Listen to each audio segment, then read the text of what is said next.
Welcome to Bite Size Rando. My name is Didier Kirby. Today, we're going to be taking a look at the fastest way to get from Link's house over here in the light world to Palace of Darkness here in the dark world.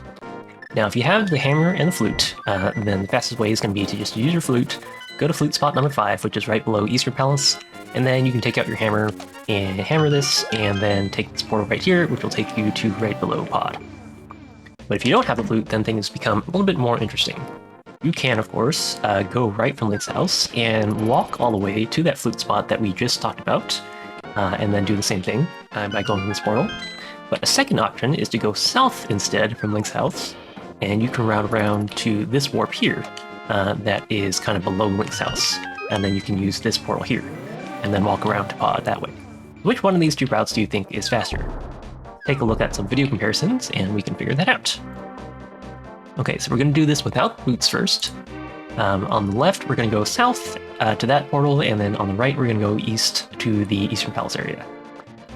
So a few notes on these traversals. I did find that it was faster in my experience to walk around these bushes by a few frames rather than slashing or lifting up the bush. Obviously, you can test it yourself, but that's what I found was fastest. Now for this portal, something that's really cool to note is if you walk around to the left side of this portal and enter from the left side, you actually end up getting a quick warp, which does save you around half a second. So even though it takes you a few extra frames to walk around to the left side of that portal, overall it does save you time to do that little walk and get the quick warp. Now along both of these routes, I'm going to obviously assume that you have the hammer in order to get to these portals. And you are going to have to deal with enemies, navigating around some enemies here. So for example, on this screen.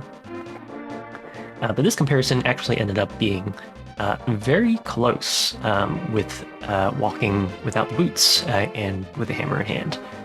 So we can see that we're on the screen getting to Pod, and we kind of get there at almost exactly the same time.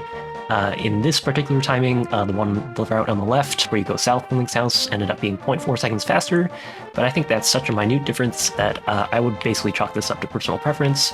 Basically, do you feel like dealing with this screen of enemies here on the bridge, where you kind of have to deal with this guard who's in your way? Or do you feel like dealing with this screen, the same bridge in the light world, where there's these three guards, which I did find easier, so you can kind of pick and choose whichever route you want to take here. Now with the boots, it's going to be slightly different, of course, since we're going to be dashing. It is useful to note that if you're going right from Link's house, you can actually just dash east twice and utilize this long slope to push you where you need to go. And I'm going to assume that you have a sword here. Obviously, some rooms are going to change a little bit. Some screens are going to change a little bit if you don't. But since we have a sword, we can actually use hammer dashes here so that we can dash through pegs. It's going to be useful in a couple places. You'll see that I do this here in this screen as well to get through this peg a little bit faster. And that is especially important over here to dash through these 3 hammer pegs on the hammer pegs bridge. Now, I wasn't able to. It is important to note that while you're hammer dashing, you do not bump enemies out of the way. So if you continue dashing, this guard will just hit you out of your dash, and that will slow you down. So you do want to stop your dash before reaching that enemy. All right, so we're coming up on the screen on the entrance to Pod here, and you can see that with the boots, the right-hand route where we go through Eastern Palace does actually win out by a little bit more of a margin here. It's a little bit over a second here. So still not that big of a difference, but in this case, I would actually just recommend taking this route through the Eastern Palace area to flute spot number 5. And this route, I found in my experience, was just easier to execute as well. You don't have to deal with the hammer pegs bridge. There's less hammer dashes, and this long dash through the Eastern Palace area is pretty trivial since there's only one Octorok in the way, and you can just hit that pretty easily with your sword. So in this case, I would recommend taking this portal. For the walking case, it's kind of up to your preference based on what you think is easier, but keep that in mind next time that you are doing this traversal.